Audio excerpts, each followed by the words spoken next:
오늘 모신 분은 아시아 전역의 독자들에게 무례한 사람에게 웃으며 대처하는 법을 귀띔해 주신 분입니다.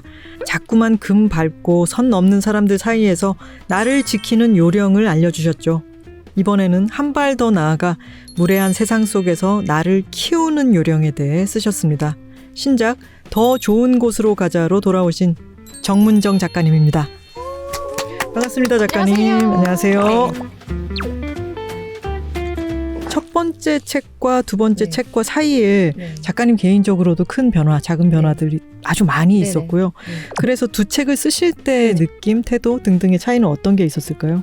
사실은 무례한 사람에게 웃으면 대처하는 법 같은 경우에는 제가 회사를 다닐 때 썼던 책이죠. 근데 저는 항상 어떤 글을 쓸 때 제가 고민하는 주제와 그 전과 지금의 제 모습이 격차가 좀 많이 날 때 그 격차 사이에서 제가 어떤 것들을 새롭게 발견했을 때 글감을 찾아내는 편인데, 무례한 사람 같은 경우는 제가 팀장이 됐기 때문에 썼던 글이에요. 제가 팀원으로만 계속 있었다면 쓰지 않았을 거예요. 무례한 사람이 되어가는 저의 모습을 발견하면서 무례한 사람이라는 게 극소수의 원래부터 이상했던 사람의 문제라고 생각했는데, 그게 아니라 나도 정신 차리지 않으면 내가 싫어했던 사람들이 되고야 말겠네 라고 했던 어떤 그 격차에서 썼던 책이에요. 내가 어떻게 하면 덜 무례한 사람이 될 수 있을까라는 것에 굉장히 고민을 많이 했었고, 내가 정말 싫어했던 사람들의 모습을 닮아가지 않을 수 있을까? 덜 망가질 수 있을까라는 고민에서 시작했던 것이고, 저는 막연히 생각할 때 팀장이 되시기 전에 쓰시지 않았을까라는 생각을 했어요. 대처하는 법이기도 하고. 맞아요. 근데 그 부분부터가 조금 의외였네요. 무례한 사람이 내가 되어갈 수도 있고 어떤 장면에서는 내가 무례한 사람이 이미 된 거 아닐까라는 어떤 위기감, 이런 것 때문에 쓰셨다는 말씀인 거죠? 네, 저는 항상 어떤 글감을 제가 제 안에서 길어 올릴 때 제가 지금 너무 현재자적 위치에 있으면 쓰지 않아요. 왜냐하면 거기에서는 제가 볼 수 있는 것이 한계가 있고, 또는 그것에 대해서 이야기하는 사람은 이미 너무 많다고 생각해요. 언니가 한 분 있고 4대 독자 남동생이 있고. 부산 출신 아니신가요? 제가 또 부산 출신 아닙니까? 그래서 제가 이 쌍도녀의 세계에 대해서 이야기를 한번 심도 있게 나눠봐야겠다 이런 생각을 하기도 했어요. 맞아요. 밤을 새도 모자랍니다. 네, 얘기 한번 해볼까요? 이 경상도식 어법이라고 하는 게 무례하기가 너무 쉬워요. 당연하죠. 전 처음에 서울에 왔을 때 서울 남자들이 다 저를 좋아하는 줄 알았어요. 저도 그런 줄 알았습니다. 너무 다정하게. 왜 그렇게 다정한 거예요? 경상도식 어법에는 핀잔이라든가 자기도 모르게 그럴 마음이 있지도 않은데 후려치게 되는. 네, 맞아요. 그 언어 구조를 마음껏 쓸 수 있는 쪽은 아무래도 남성 권력자들이기 때문에, 이 경상도에서 자라난 여성들은 그런 어떤 스웩을 언어 구조 때문에 탑재하고 있지만 강자는 아닌 거예요. 울분이 쌓일 수밖에 없게 되는 거죠. 작가님은 어떤 게 가장 충격이었어요? 처음에 서울에 왔을 때? 저는 작가님의 글을 읽으면서 공감을 되게 많이 한 게, 제가 너무 쭈그란 거예요. 다른 사람들은 너무 세련되고 여유로워 보이는데 나는 아무것도 모르고 위축돼 있고 종종거리고 눈치를 진짜 많이 보면서 지내게 됐던 것 같아요. 저는 잡지사에서 일을 시작을 했어요. 그러다 보니까 잡지는 가장 최신의 것, 가장 새로운 것이 언제나 시작되는 곳인데, 저 같은 쭈구리는 기획회의에서 나오는 것들의 절반을 다 못 알아듣겠는 거예요. 무슨 말인지. 다른 사람들이 뭔가 이 정도는 다 알고 있는 거 아닌가? 저 무슨 마음인지 알아요. 뭐가 상상마당이 어쩌고 뭐 이런 말들을 하는데 그게 무슨 말인지 하나도 모르겠는 거죠. 그래서 회의를 하고 나올 때 항상 이만큼씩 적어서 나중에 꼭 검색을 다 했죠. 상상마당 어떻고, 뭐 가로수길에 뭐가 있고, 소위 말하는 최신의 문화 같은 것들을 많이 경험하려고 하기도 했지만, 또 한편 이걸로 내가 승부를 볼 수는 없겠다. 이런 고민들을 많이 했던 것 같아요. 그래서 나한테 유리할까를 생각해봤을 때 유리하지 않으면 항상 방향을 좀 트는 스타일이에요. 서울 것들이 서울 것에 대해서 이야기하는 것들은 제가 아무래도 따라잡을 수 없으니 오히려 좀 더 넓은 방향에서 20대 아이들의 어떤 고민, 굳이 꼭 서울 아이들이 아니어도 많은 사람들이 공감할 만한 이야기들, 또는 지방 아이들이 공감할 만한 이야기들. 어디나 쭈구리들이 있다. 쭈구리들이 내 말을 들어줄 것이다. 쭈구리들을 타겟으로 했죠. 저희 아버지가 예전에 했던 말이 있어요. 제가 옛날에 글쓰기를 계속 하고 싶어 할 때 우리 아버지가 그랬어요.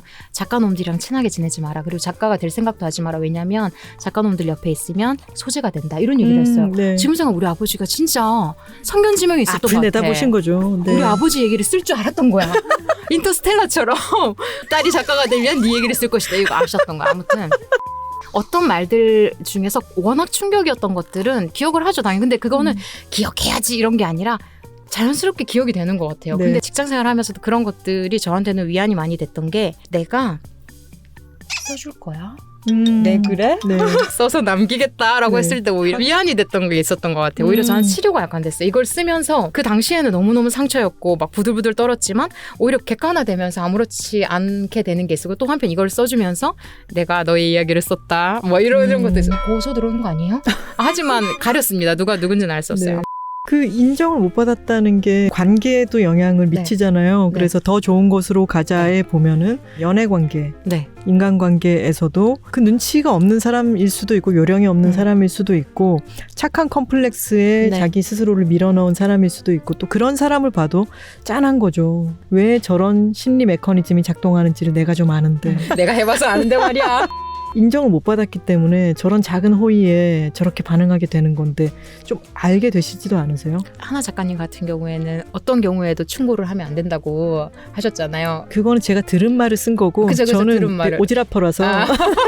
그러네요. 진짜 지금 너무 소름 깨달았어요. 왜요? 작가님이랑 똑같은 거죠. 내가 하도 잔소리를 하고 다녀서 네. 내 책에는 절대 충고를 하면 안 된다는 말을 내가 듣고 그걸 잊어버리지 않기 위해서 책을 써놨는데 그렇습니다. 이게 이렇게 돌아가는 거군요. 결국은 우리가 중요한 게 뭐냐면 인생에서 어쨌든 선배들이 후배에게 줄 수 있는 선물은 밥을 사주면서 조언을 얘기해 주는 거 말고는 없는 것 같아요. 물론 밥은 사줘야죠. 왜냐면 그래야 들을 테니까요. 밥을 사주고 얘기를 해야지 듣지 않았어요. 중요한 노하우가 나왔네요. 잔소리를 할 수 있는 네, 권한을 사는 것이다. 그것은. 잠깐 네. 너의 시간을 내가 사게 해줘. 네. 아무튼. 근데 저는 생각해보면 지금까지 제가 들었던 많은 조언들이 저한테 사실은 70%는 돌이켜봤을 때 다 되게 저한테 도움이 되는 것들이 너무 많았고 네. 그 20-30%조차도 이렇게 조언하지 않는 사람이 되어야지라고 생각하는 또 좋은 조언이 됐던 것 같아요. 반면 교사가 될 수도 있으니까. 누군가가 저에게 어떤 말을 하면 최대한 그걸 편견 없이 다 들으려고 해요. 그 사람의 인생에서 할 수 있는 어떤 엑기스, 그게 뭐 실패담이든 성공담이든 엑기스라고 생각하기 때문에 최대한 들으려고 하고, 책을 읽을 때도 자서전이나 자기계발서 이런 것도 많이 읽어요. 네. 그런 것들을 보면 이 사람은 어쨌든 인생을 이렇게 생각하는구나, 어떤 선택에서 자기는 이것들이 이렇게 정신승리하네, 이런 것들을 보면서 제가 제 인생을 다시 한번 대입해 볼 때가 있거든요. 작가님한테 되게 중요한 키워드가 배움인 것 같아요. 네네. 이 사람을 반면교사 삼는 것도 거기서 배우는 거잖아요. 네네네. 실제로도 정말 수많은 것들을 배워오셨어요. 한번 그냥 떠오르는 것들을 정규 코스 외에도 네. 내가 찾아가서 막 배워왔는지를 한번 말씀을 좀 해주시겠어요? 주변의 사람들을 잘 관찰해서 그 사람들 거 중에 좋은 게 있으면 빨리 가져와요. 뺏어와요. 네. 그래서 님 거도 제가 이따 뺏어갈 수 있어요. 제가 바로 그 님이 됐군요. 네. 지금 생각하는 것만 이제 말을 해보면, 제일 처음에 회사 다닐 때 제일 먼저 제목 짓는 학원에 다녔죠. 카피를 네. 배웠죠. 그래서 어떻게 하면 사람들에게 유혹할 수 있을까, 사람들에게 읽힐 수 있을까. 근데 그때 저에게 굉장히 큰 패러다임의 변화를 가져왔어요. 그 전에 저는 어떤 콘텐츠를 만드는 사람은 내가 하고 싶은 말을 하는 사람이라고 생각했는데, 그게 아니라 내가 하고 싶은 말이 있더라도 그것을 다른 사람이 듣고 싶은 말로 바꾸려면 어떻게 해야 되지? 그 연습을 굉장히 많이 했어요. 그 다음에 이제 배웠던 게 사진을 배웠고요. 그리고 영상 촬영 편집을 배웠고, 그러다가 이제 잡지가 몰락한다라는 소문이 돌 때 사주와 타로를 배웠습니다. 잡지사가 갑자기 망하면 서울역에 가겠다, 이런 네. 생각으로. 아무튼 새로운 차원의 해결책이네요. 네네. 네. 현금을 받을 수 있으니까.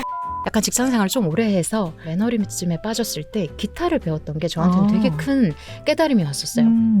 그 전에 사진이나 뭐 이런 것들은 내가 나의 능력을 회사에서 더 써먹기 위해서 배우는 거였는데, 네. 기타는 뭐 커리어에 아무런 도움이 안 되는데도 그걸 배워보면서 이게 정말 이렇게 쓸모없는 것을 했을 때 사람들이 즐거워하네? 언제나 항상 인생에서 이게 그래서 나에게 얼마나 도움이 되지? 이를 생각했는데, 기타를 배우면서 처음 알았어요. 시간을 이렇게 많이 써서 아무것도 남지 않더라도 재밌을 수 있다는 거? 아유, 악기를 연주할 수 있는 능력이 남죠. 하지만 제대로 못합니다. 이 시점에서 뜬금없이 스피드 퀴즈 들어가겠습니다. 정말 뜬금없었나 봐요. 뜬금없네요. 네. 길게 생각하지 마시고 바로바로 대답하시면 됩니다. 언젠가는 소설을 쓰고 싶다. Yes or no. 예스. 질투는 나의 힘이다. 예스. 긍정의 말로 채워진 부적을 갖고 있는 나. 최근 이 부적에 추가한 긍정의 말이 있다. 노. 둘 중 하나만 고를 수 있다면 나의 선택은 1번 비판도 많이 받는 베스트셀러 작가, 2번 비판은 안 받지만 책도 별로 안 팔리는 작가. 1번.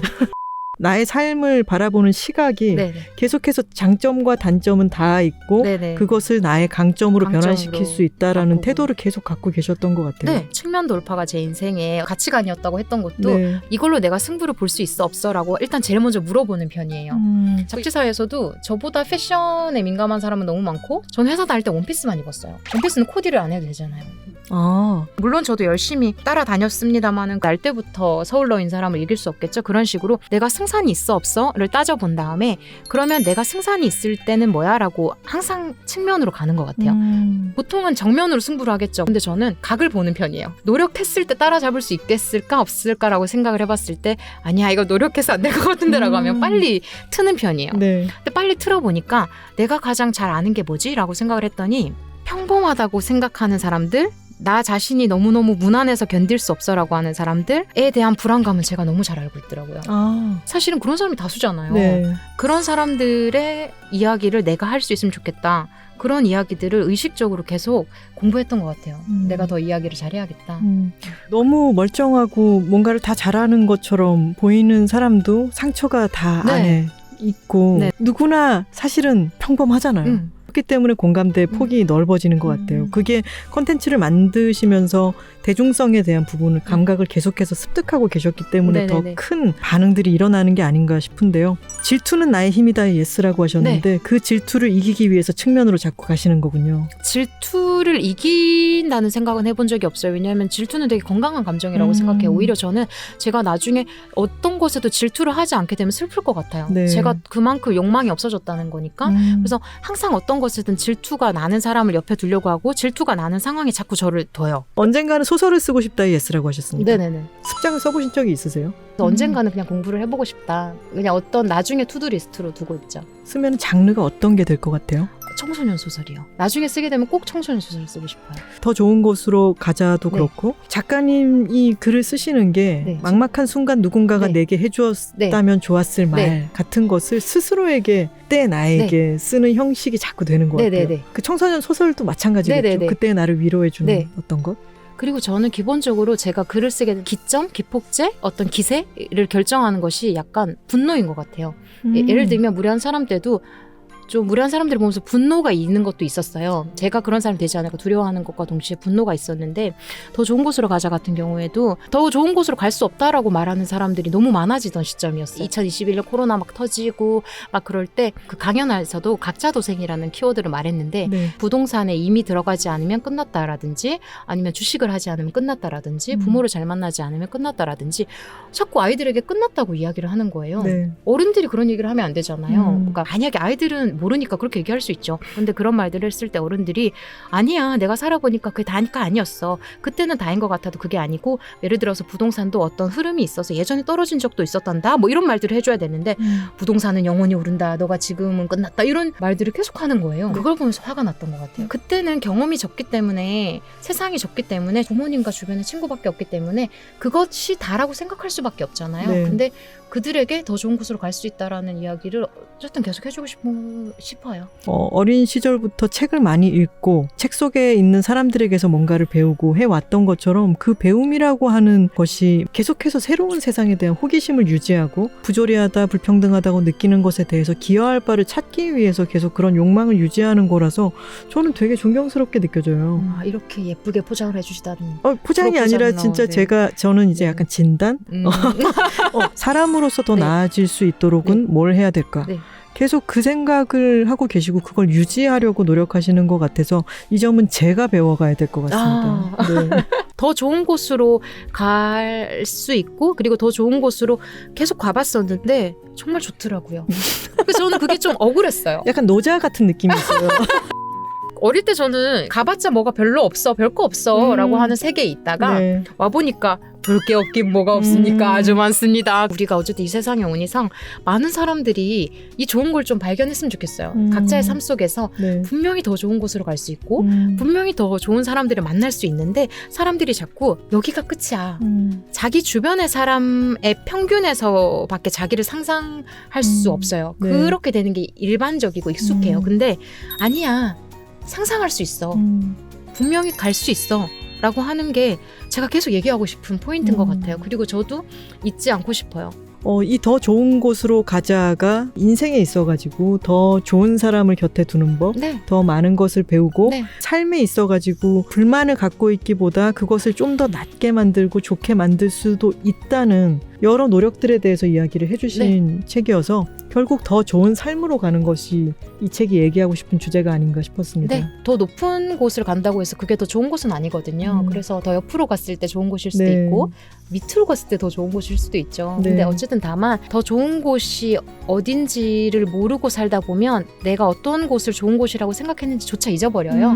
그런 것부터 시작했으면 좋겠다라는 이야기를 하고 싶었습니다. 많은 분들이 오늘 대화를 들으시고 더 좋은 삶을 위해서도 이 책을 한번 읽어보시면 좋을 것 같습니다. 오늘 나와주셔서 좋은 이야기 많이 들려주신 정문정 작가님께 정말 고맙습니다. 네, 감사합니다. 고맙습니다. 많이 배웠습니다. 감사합니다.